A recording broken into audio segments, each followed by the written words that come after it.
Hey everybody, Roy Rogers here from the White Book and Second Sons, back again with another one of these, the How and Why of It videos.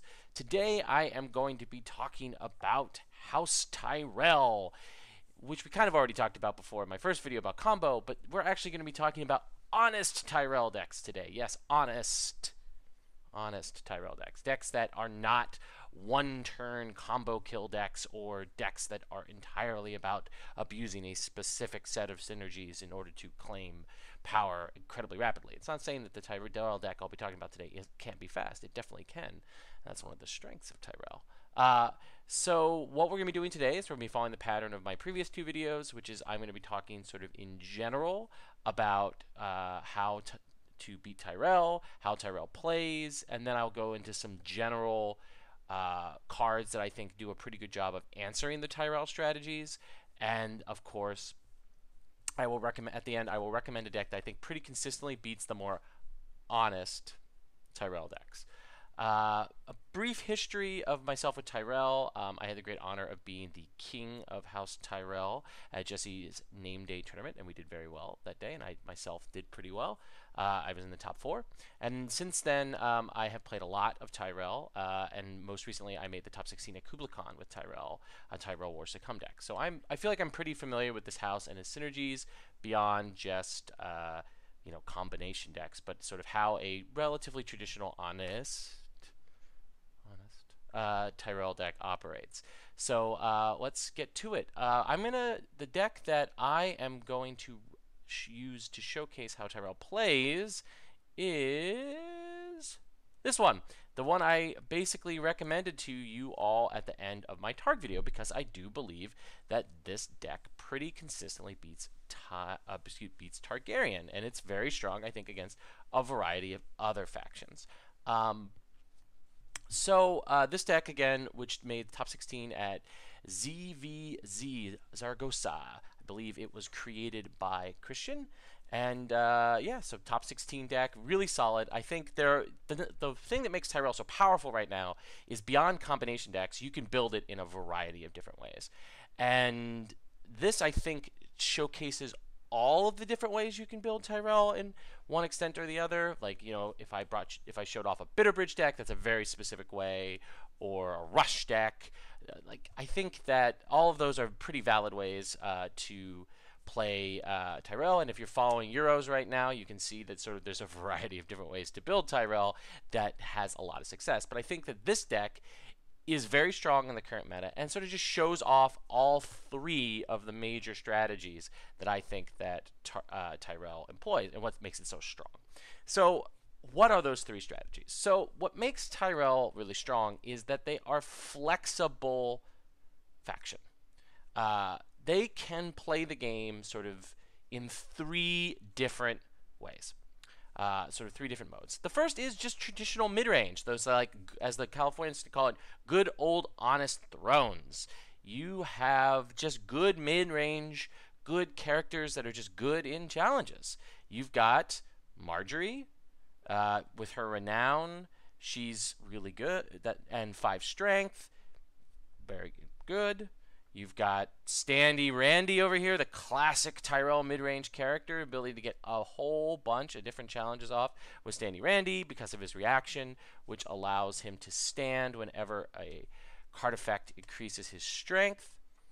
You've got the king of Tyrell, Renly Baratheon, who is just like literally one of the best characters in the game. 6 for 7, 3 icons, insight, renown, and he draws you an extra card when he draws a loyal card, so with his insight. So and he's particularly good in the meta because of the presence of the King plot from Jakob Holtman. That, of course, doesn't allow people to trigger effects unless they have a King plot effects, character, location, and attachment effects, to be precise. So this is a really good. The Core Knight of Flowers is really great in challenges. Brienne is really great in challenges, particularly if you can get Brienne and Renly in a out together. It's like, okay, what are you gonna do? Even everybody's favorite card in the game, the box set Mace Tyrell, who we'll come back to, just like we're gonna come back to Marjorie and talk about the other ways in which Tyrell can play. These are just really, really solid mid-range characters that have good strength, good icons, and you can win challenges. You can also use the location package that this deck has, Hornhill, which has the challenges action, kneel Hornhill to give each participating Tyrell character you control plus X strength until the end of the challenge. X is the number of gold. Hornhill has bestow 3, so it can have up to 3 gold on it, so you can get that plus 3, and it's each participating character. So when I think I reviewed this card on the White Book, I completely forgot, or didn't read the card, that it's all participating characters. And so that lets you give a huge push, particularly against Targaryen. So there's just like a lot of really just honest characters and lots of ways to win challenges. This is running, it's why it's called Spy Mace. If you go and look it up on ThronesDB, Hightower Spy is a really strong card. It's the newest of these kind of ambushy effects that is one of Tyrell's most important themes. With Ambush 3, she gives plus X strength, where that plus X is the cost of the top card of your deck. Really, really strong. Really, really strong. And she also has synergy with other cards in here. But again, baseline, these kind of honest Tyrell decks can just win challenges in a very traditional, good old honest Thrones way. But real rap. That's boring. Okay, so the other thing that makes Tyrell really, really, really strong is the other two approaches that you can do. So you can just win challenges. You can play the same kind of game that is on the tin for Game of Thrones, the card game second edition, or you can play this deck really fast. All right, which is because let me count. In this version, there is 1, 2, 3, 4, 5, 6, 7, 8 instances of Renown. And some of it is non-unique in the form of Knight of Summer. And since this is using the Kings of Summer agenda, it's playing a lot of Summer plots. I think this deck has 2, 3, 4, 5 Summer plots. So almost always your conditional Renown from Knight of Summer is online. And of course, again, Renly, just the king of it, put in a bunch of stuff on him, is just amazingly strong. So this means that you can just go really fast. Like, this deck can just become, in many ways, just become a rush deck very quickly. You can switch into that turn 2. If you draw the right cards, you don't even need to worry about trying to play honest Thrones. You can just play fast Thrones. You can push just as hard as some, and sometimes harder, because you're running a lot more like pump tricks and some passive power, which we'll get to in a second, that the speedier decks don't have. So you can often defend, hit back very fast against faster decks than you, particularly other fast Tyrell decks. Not so much Lannister, and we'll get to Lannister towards the end of the video, but like a lot of other fast decks, Greyjoy, you have the ability to stop, push constantly, and just go fast and fast and fast with these 8 instances of Renown that you have in the deck. So that's strategy number 2. So if you draw the cards right, and with, of course, bodyguards and these dupes like the Lady in Waiting that we can put on Marjorie, you've got the resilience as well from resets, right? You are capable of just going fast. If you catch slower decks off guard, you can easily, or other mid-range decks off guard, boom, you can win really, really fast. And some players just don't expect it because they're like, oh, Tyrell Kings of Summer, that's a mid-range deck, maybe some challenge manipulation. Okay, I've got time. No, you don't, my friend. This deck can go really, really fast if it wants to. It doesn't have to. It can. So, strategy number 1, you can play the traditional mid-range game, win challenges, steadily accrue power, give some good back and forth with your opponent, and just sort of slowly beat them with your advantage that you have these strong mid-range characters. Probably the strongest mid-range characters besides Greyjoy and Lannister. So, much better mid-range characters than Stark or Tyrell or Baratheon or all these various different kinds of other factions. Night's Watch. Like, you can just sort of outvalue your opponent in challenges using your mid-range characters. Or you can switch into fast mode. You can just push power, push power, push power, push power, push power, and win very quickly. So that's two strategies. The third, and of course my favorite, is passive power. So this deck can just grind people out. It can punish slow decks not just by going fast, but by being inevitable. By saying, okay, even if you have challenge control, and that can stop me from pushing my 8 instances of Renown in, you are going to lose because I have several clocks on you. All right? And so that is largely achieved through 2 cards. That is, of course, Mace Tyrell, who I really just want to go over sort of the whole text of Mace, who's a 7-cost, 5-strength character, intrigue power, lord, reaction. After a Tyrell character enters play under your control, pay 1 gold to have Mace Tyrell gain 1 power, limit once per phase. And his action, kneel your faction card to remove another Tyrell character you control from the game until the beginning of the next phase. All right, so he is your win condition if you're going the passive route. And the great thing about this deck is you don't have to go into a game saying, hey, I have to win with Mace.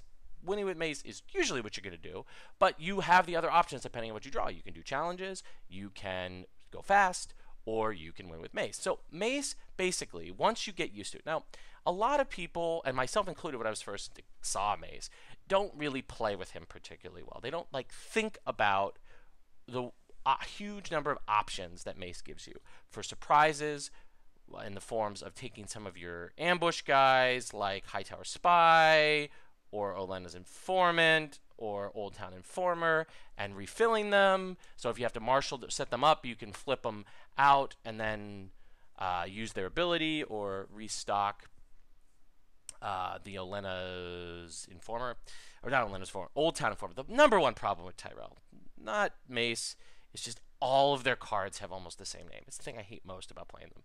So I use a lot of shorthand, this is Ambush Girl, Challenges Girl, Strength Girl, right? Because these are some of the most badass, female characters in the game are in Tyrell when you've got Marjorie. But anyway, that's a side point.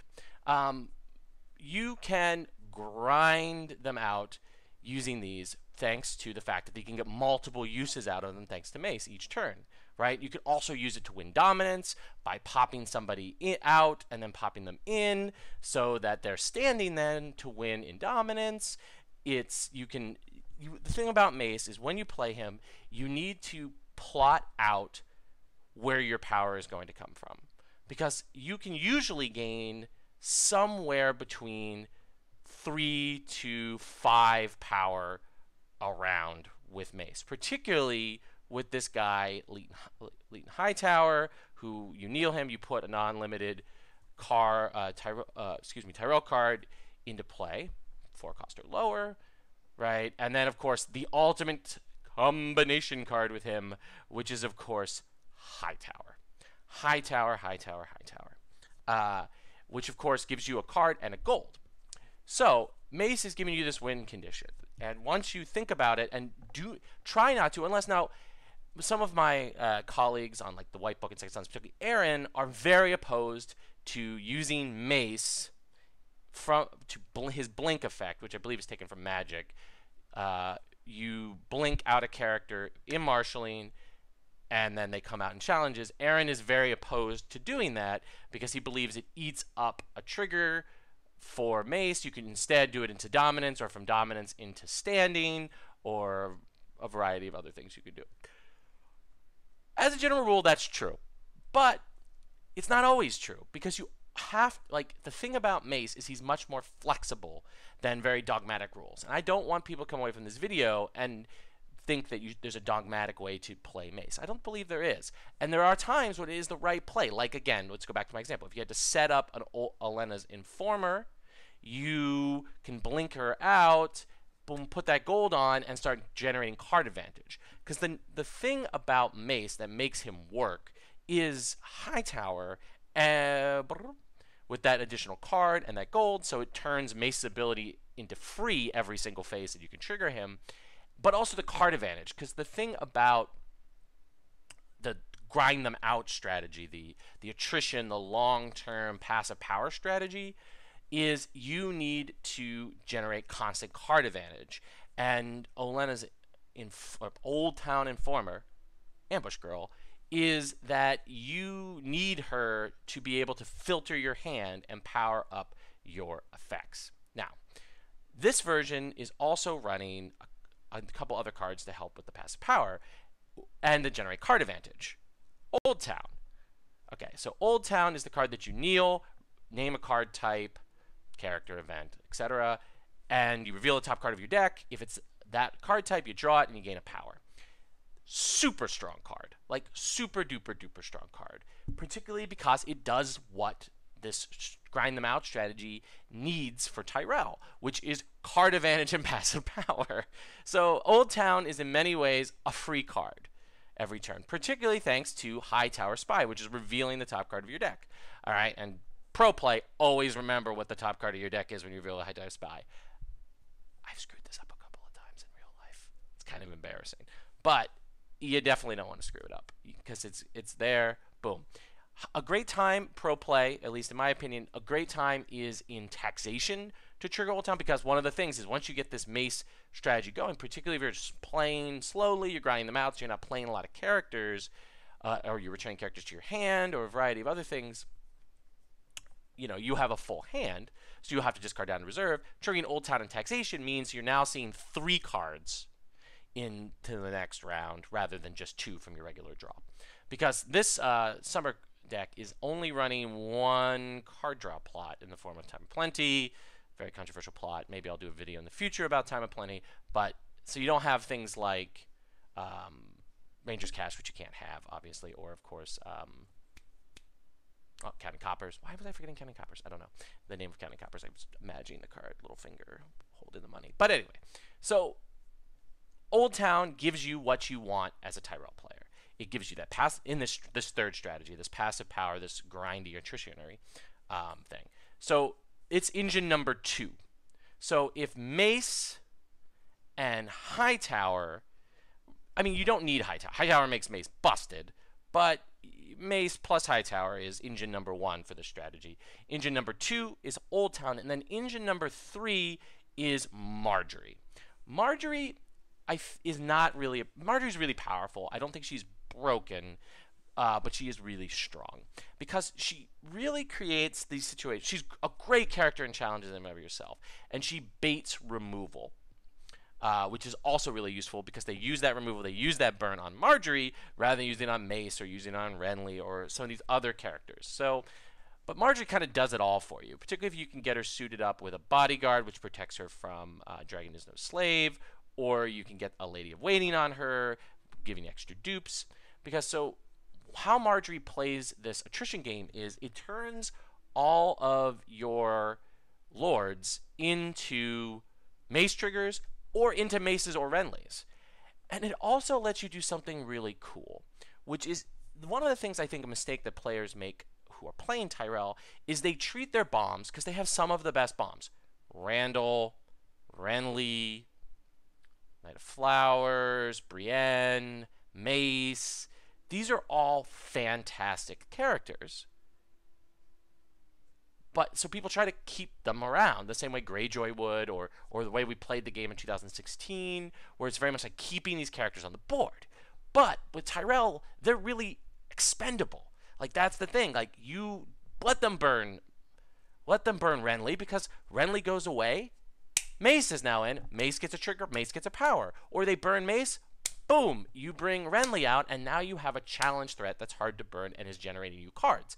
Then you use Close Call to bring that character out of the dead pile into the discard pile, and you start again. So if you're playing Tyrell, you have to be willing to say goodbye to a lot of your threats. And one of the things, and a lot of your big dudes. So one of the things that's really helped this strategy is Compelled by the Faith, which is a newer card, so I'm definitely going to read it, which is a 6 income, 3 initiative, 1 claim, 4 reserve, summit, oh my god, 7 traded plot. When revealed, move each power from each card in play to its controller's faction card. This means that, and of course that 1 initiative, or 3 initiative rather, means you beat Valor. So your opponent's aggressive Valor, boom, okay, my unduped Mace, my unduped Randall, because this version is only running one Randall, which I actually like. Because, again, Randall's a guy who, his strength is often high, so he's hard to kill. But he also baits removal. He baits resets. And they're like, okay, your opponent, they think, oh, your opponent now has 2 dead draws because Tyrell runs 3 Randleys. Or, excuse me, 3 Randalls. No, you don't. They think, oh, okay, cool. It's worth burning this Dracarys on him. It's worth burning this on him. It's worth burning this Tears on him. But no, you've only running 1. There's like lots of fun mind games you can play with only running 1 Randall. Anyway, close call. You bring him back. And then, compelled by this faith, you take the power off him. You have an unduped Mace, unduped Randall. All that power's now on your faction card. And you haven't really lost any position because you're going to close call that Mace out of the dead pile into the discard pile and then play another. Or pop another one out with Marjorie. So that Marjorie creates this engine of card advantage and board position that as long as Marjorie sticks, you can generate board position even when you're behind. And a great way to guarantee that, particularly if you're not like super behind, if you have a good to okay, an okay to good board state, but your opponent has a great one, and it's really good against Targaryen, is Marjorie. They burn your Renly, they burn your Randall, they burn your Garland. All great characters, all very juicy dragon food. When they die, you bring the Varys out.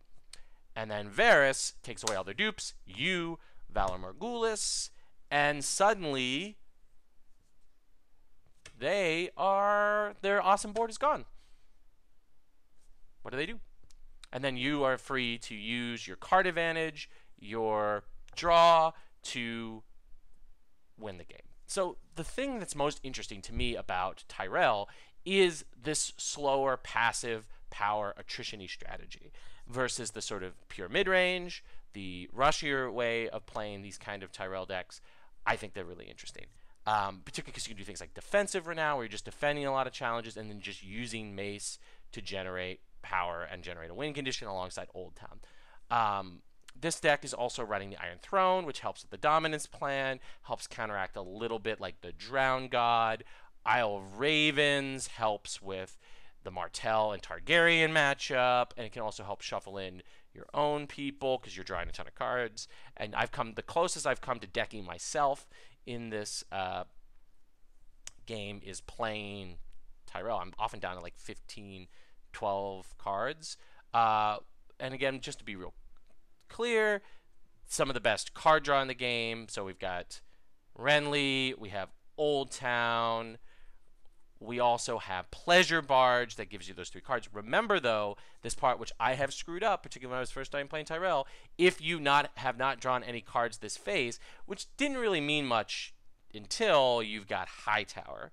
So obviously, if you mis-sequence this, you can end up giving yourself minus gold.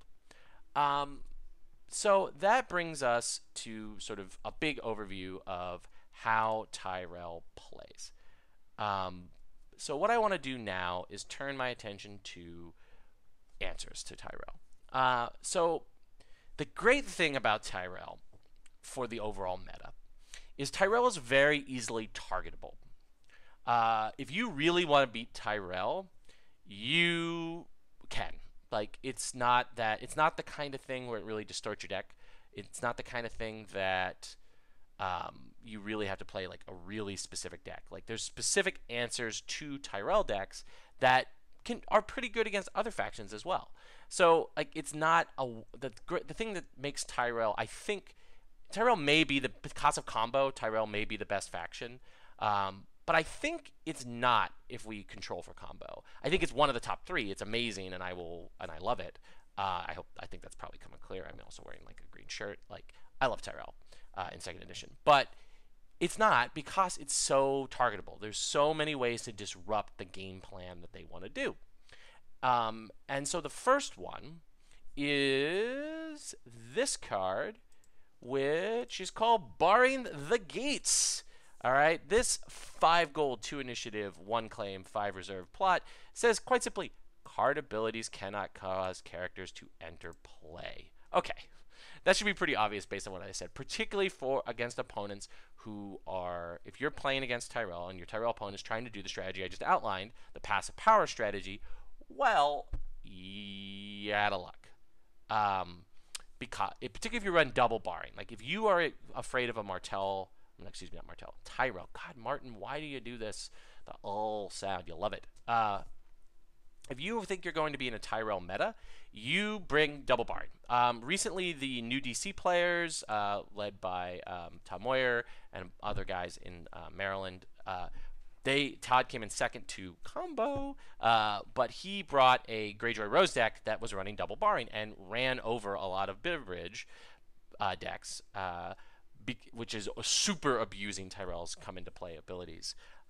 Because Bitterbridge, if a summer plot card is revealed, both players put in a character of their choice from their hand, put into play. That doesn't work, obviously, with barring the gates, because abilities can't cause characters to play, but Bitterbridge means a mace trigger, it means a whole variety of stuff. High tower trigger, it just does crazy stuff. And so he was just able to roll it. But Todd was just able to roll the Bitterbridge players. But it's good against even this deck, right? Because it turns off your ambush. So that means this Hightower Spy doesn't do anything. It means Olenna's Informant doesn't do anything. It means that Old Town Informer doesn't do anything.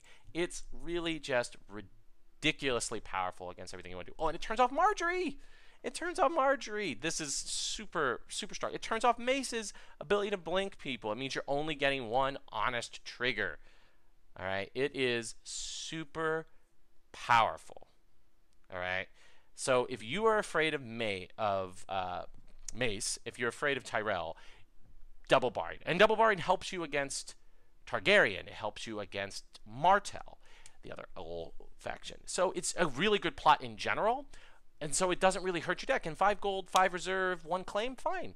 Right? It's a perfectly fine. Double barring is your number one answer. So again, you're about to go into a regional, or you look at the results of Euros, which as this is being recorded is showing a lot of Tyrell doing real well. First thing you're going to do is, all right, what are the two most marginal, at least one of the most marginal plots in my plot deck, and maybe 2, cut them, put in the barrings.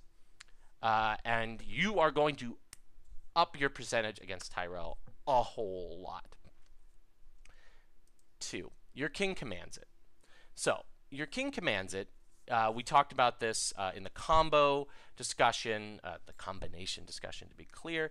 But it's also pretty good against General Tyrell. Now, it's not as good as it could be, particularly in this current meta, because a lot of Tyrell decks are running Crown of Golden Roses, which gives the king trait. But it's still pretty solid, because it turns off the Renown of Brienne. It turns off the Renown of Garth the Gross. It turns off the Mace, unless he has that crown on his head. It turns off Randall being able to gain power. It turns off Garland. It turns off Knight of Flowers. And it turns off the Knights of Summer. So spoilers. All of those characters are just turned off for a turn, which can be what you need. And again, with 6 gold, it gives you a lot of flexibility. But of course, you do have a native. This deck does have 2 native kings, or a native king and a native queen. It has Marjorie, Queen Marjorie. She can still claim power, and of course, Renly can still claim power. But Renly is, of course, more vulnerable than he was in the past, thanks to Jakob's plot. So I still think that if you're really afraid, particularly of people who want to go really fast with Tyrell in a combination sense, but also in just a rush sense, it's a fantastic plot against them. Not as good as barring, but I think it's worthy of discussion. Next is Seized by the Guard. Seized by the Guard. Seized by the Guard is super strong, and it is a card that allowed Ryan Jones to own me at Kubla Khan. Besides, Ryan's just fantastically better at this game than me, but we had a pretty strong back-and-forth game. He was playing Martell Kraken, the sort of card advantage matters deck that I believe was popularized by Vince, the roommate of Dave Bamford and French-British gentleman, who I believe is playing that deck at Euros as I speak. Anyway, Seized by the Guard, it's newer, so I'll read it. It's says non-limited locations only. Bestow 4, so you can put up to 4 gold on it. It's terminal. Treat attached location as if its printed text box was blank, except for trades. Force reaction. After the marshalling phase begins, sacrifice seized by the guard unless you discard 1 gold from it. Okay, so this card is more powerful than Frozen Solid. Frozen Solid, people really view that as being a really good answer, and it is a pretty good answer to some Tyrell stuff. To Bitter Bridge, because Bitter Bridge is 3 gold. To Old Town, because Old Town is 2 gold. But what that card, and same with the Lord's Port Shipwright that kneels 2 cost locations if you're second player, 3 if you're first, and Newly Made Lord, and a whole variety of other things. You don't hit Hightower with those cards. And this card hits Hightower. And particularly if you're playing a deck that can't compete with the card advantage that Hightower, there we go, Hightower produces, again, Tyrell and having the same names. Martin, what have you done to us? Anyway, Hightower, the card advantage that Hightower produces, you are screwed. And you should use Seized by the Guard. Sure, it's expensive. If you do 4, that's 5 gold. But it's really, really strong against Hightower. And like, if you let Hightower go unanswered, Tyrell will run away with the game. It generates economy. It reduces even if you're not using it for mace, it reduces the cost of everything your opponent plays in the marshalling phase by 1. If they ambush things, it gives them gold for events like Hand's Judgments to cancel your Dracaris's. It's just really fantastic card. Easily one of the strongest locations in the game. Probably the only location stronger than it at this point is Dorne. And Highgarden, I think, goes Hightower. Jesus, Hightower goes toe to toe with Dorne. Seized by the Guard is really, really fantastic. The other final card is Political Disaster.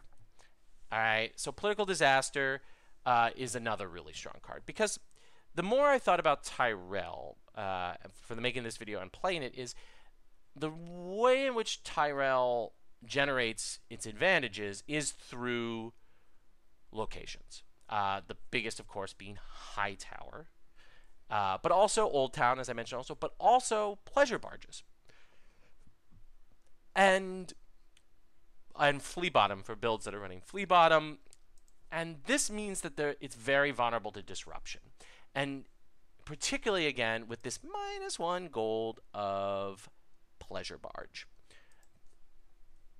So you can often put your opponent in a situation where they have to choose between their very strong economy cards like Red Wine Straits, like these Arbor Vineyards, which are pretty good in the summer decks but not that strong, or just general economy, and their important card of engine cards like Hightower, Old Town, and Flea Bottom. And if you could force them, because they're losing gold due to pleasure barges, to do that, you are gonna win. Particularly if you can combine it with a Seized by the Guard. So if they do save their Highgarden, Hightower, their Hightower. Jeez, I play the card all the time. But again, thanks, Martin. I blame Martin, and to a lesser extent FFG, but definitely Martin. If they save their Hightower, you are going to turn it blank. So there's a huge tempo slip. Okay, they got rid of their whole economy. They took the -1 gold from their 1 pleasure barge that they have, and boom. Now for 2, 3, 4 turns, their Hightower is useless. Or they get rid of their Hightower and you win there anyway, and they keep their economy. It forces the Political Disaster, particularly if you can catch them unawares, and I don't think Political Disaster is played so much currently that I think it can still catch people off guard.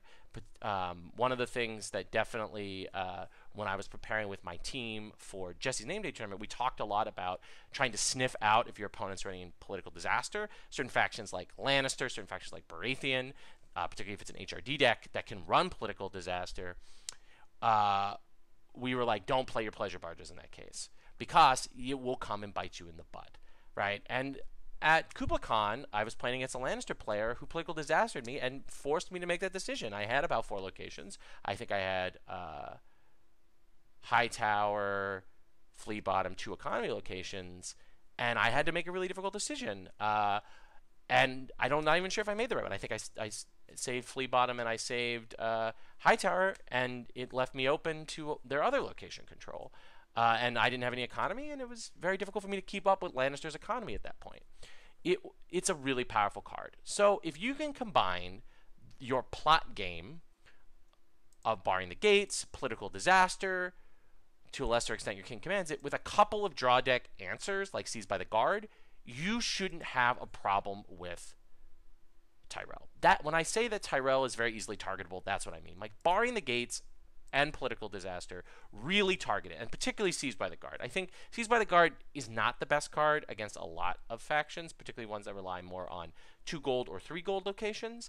If they're HRD, that's a different extent, but I think just is against a general deck. But against Martell and against Tyrell, this card is really good.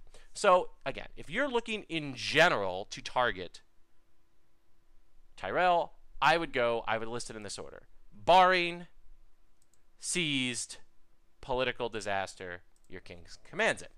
All right. So, though, what is an overall deck that I think pretty consistently beats Tyrell?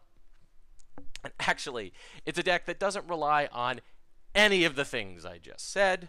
It is Lanny Crossing. I have John Barber's winning Kublai Cup list here, and I think that this wins pretty consistently against Tyrell because it's faster than Tyrell. It puts pressure on Tyrell's hand in a way that's really difficult and frustrating for Tyrell to deal with. So how does it do this? Well, first off, how is it faster? Okay. Well, one, it's running these ambush events. Hear Me Roar, Never Bet Against My Family, that allow them to cheat in really powerful characters like Cersei, like Gregor. Gregor. I'll get back to Gregor in a second. Jaime. And where's Tywin? And Tyrion, yeah, and Tywin. That is really, really, really hard for Tyrell to keep up with. In fact, I think overall the density of mid-range characters for Lannister is higher. So if what a Lannister Crossing deck forces Tyrell to do is get into that mid-range game, get into that like rush against rush that I don't think Tyrell can really keep up with unless it draws really well. And Lannister has a lot of redundancy to protect itself from a good draw from some of the answers that Tyrell is packing. First off, treachery. Treachery on your Marjorie, treachery on your Hightower spy. It's really, really, really strong against Tyrell. And so you can go fast. You can keep up with the Renown. So let's count the number of Renown or pseudo-Renown, so power claiming effects here. We have Cersei. We have Sir Emery Lorch. We have Sir Gregor Clegane. We have Jaime Lannister. We have Tywin Lannister. We have 4. So about half the number of things. But it can also do additional intrigue challenges. So that means additional power on Cersei. And additional intrigue challenges are often difficult for Tyrell to deal with, particularly because Tyrell is going to need to empty its hand to keep up with the Lannister player, and the Lannister player is going to be able to do these things, going to be able to empty your hand of the cards that you need to keep up with them. So there's this constant pressure there. The double heads is super brutal because you can pull that Renly, you can pull that Marjorie, you can pull whatever, and that just cuts down on the ability to close call people's close call things. So if you turn one, what am I thinking about? Oh, you turn one a Renly, that means you can't use a close call on a Renly that you had to kill during the challenges phase, or things like that. Like it's very strong. So you've got multiple intrigue challenges pressuring people's hands that can overpower the card advantage of Hightower. They can overwhelm the card advantage of Old Town. And in the Heads on Spikes is generating power faster than those cards. And Cersei can sometimes gain more power than Mace. Okay, particularly since Jon's version is running Tyrion's Chain, right? This is a card that hasn't seen a lot of play, so I'm going to read it. It's a 1-cost event, loyal. Reaction: after you win a challenge in which you control a participating unique Lannister character, choose a revealed war plot card. Initiate the when revealed ability on that plot card as if you had just revealed it. Max 1 per phase. That's for this. That's for Heads on Spikes. I don't think it has any other war plots. Oh no, it has Forced March. Oh, that's super brutal as well. And we'll get to Forced March in a second.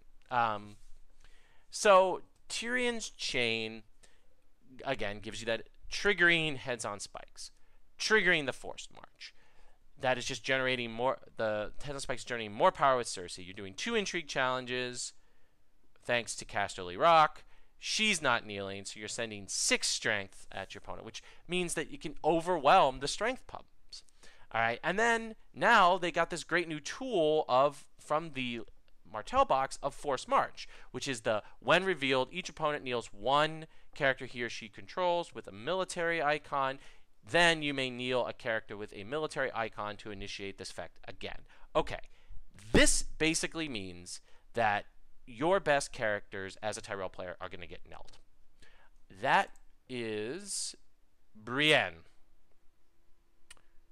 Garth the Gross, Knights of Summer, Randall Tarley, Renly Baratheon, Colin, Garland, Knight of Flowers. All these cards that you need to keep up with the pressure that the Landing Crossing player is putting on you is just too much. It's just too much. And particularly if they can Force March you with the 4 gold 9 initiative, which means they're going to decide who's going first. And then they Tyrion's Chains it, and so they don't kneel the characters that you played.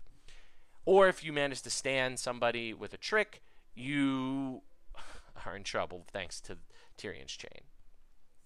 And you have the Treachery, and you have Never Bet Against My Family, and you've got the Hear Me Roar to cheat these guys in. Plus, you have, where is everybody's favorite gambler? Swinging his sword around is Sir Gregor Clegane. I had Sir Gregor win a game against the Landing Crossing deck when I was at Jesse's Name Day tournament. Because let's look at the cost spread here. Let's scroll down here. There's a big spike of 2-cost cards. There's a big spike of 4-cost cards. And a pretty good spike of 3-cost cards. So there's a good chance you're going to kill each other. Plus, the cards you're most often keeping are concentrated at similar cost spots. So you've got 6, key character at 7, key character at 7, key character at 6, key character, where is he? Randall. Key character at 6, key character at 5, key character at 5. You have a lot of redundancies in certain cost spots, and you're running lots of dupes. So that means that it's not super uncommon for your Marjorie's dupe to be taken off with that and letting that player kill your or do something bad to your Marjorie or to your Renly, or a whole variety of things. Or a dupe you're relying on for military claim, so goes away, and now you got to kill somebody. It's just a mess. And it eats away at your ability to close call things back in. Because now your Renly dupe is sitting in the dead pile. It's just a hot mess. It's just a hot mess. So this deck, if you are super duper concerned about Tyrell, you should absolutely play Lannister, Lord of the Crossing. And congratulations again to John Barber for winning. And yeah, so I think that gives you all a good sense of how strong Tyrell is, how it plays, and how to answer it. I think that Tyrell is one of the top 3 factions. with combination in the metagame, it's absolutely the best faction. Without, it's definitely fighting with Greyjoy and Targaryen and Martell for the best faction. I think that it's probably second to either one of the other three competitors, depending on the particular metagame. I think the interesting thing is Tyrell's kind of, in my head, like perpetually second. It's really, really good, but because I hope I made it clear that it's easily targetable, you can either do the Lannister strategy of John Barber and just go fast, fast, fast, fast, fast, fast, fast, and overwhelm Tyrell's many answers, overwhelm their card advantage. Just the card advantage doesn't matter because they're at 13 power and it's turn 2, and they can't keep up with you in the challenge map. They can't keep up with you with bodies on the board, and they have no cards in hand. Or maybe they have some cards in hand, but they're all events, and you've killed all their good characters thanks to 3 heads on spikes or 4 heads on spikes. So heads on spikes, forced march. It's painful. Or you're playing like Todd's Greyjoy Rose deck, which is, super targeting Tyrell and just sort of preventing Tyrell from doing all of the tricks it needs to keep up those card advantages. And Todd's deck was also fast. So, yeah. So I think the fact that Tyrell is very targetable keeps it from being the number 1 deck or number 1 faction, or any of these decks being the number 1 deck. I could be wrong about this. We'll see. As I'm recording, we have not decided what Euros' outcome will be, but there's a huge amount of good players playing Tyrell. Tom Bellucci, who's playing a version of the deck I played at Kubla. James Walmsley, one of my Tyrell heroes, is doing very well right now. It won Darkside before that. So it's a great faction if you want a lot of fun, if you want a variety of different play styles. One of the other things that's great about Tyrell is that you can build it a whole variety of different ways. You can go to the extreme end of sort of ambush, cheat characters into play, degeneracy, while still being honest in the form of Bitterbridge, or you can play something closer to what I played at Kubla Khan, which is much closer to sort of a mid-range deck that can sort of switch between the 3 different strategies that I talked about: mid-range, rushing, and passive power / attrition. You can build it somewhere in between those 2 ways. Like, you can go hardcore on the passive power with like a Tyrell Stag build, but now I'm just rambling about how cool Tyrell is. So I hope you learned, though, that Tyrell is really powerful, learned some of its synergies, and learned how to target it. Because, again, the one thing I hope people take away from this video is Tyrell is really strong, but it's targetable, and it's beatable, and it is very... because of that, it's very fair faction in the deck building stage. It's not necessarily fair in the interactions on the board. I mean, Mace is not really a fair card, but it's fair in the deck building stage of the game, which is if you build your deck to beat Tyrell, it will beat Tyrell. And the nice thing about the answer to Tyrell is it also gives you pluses on other factions matchups, which I think will perennially keep Tyrell down a little bit more than it would otherwise.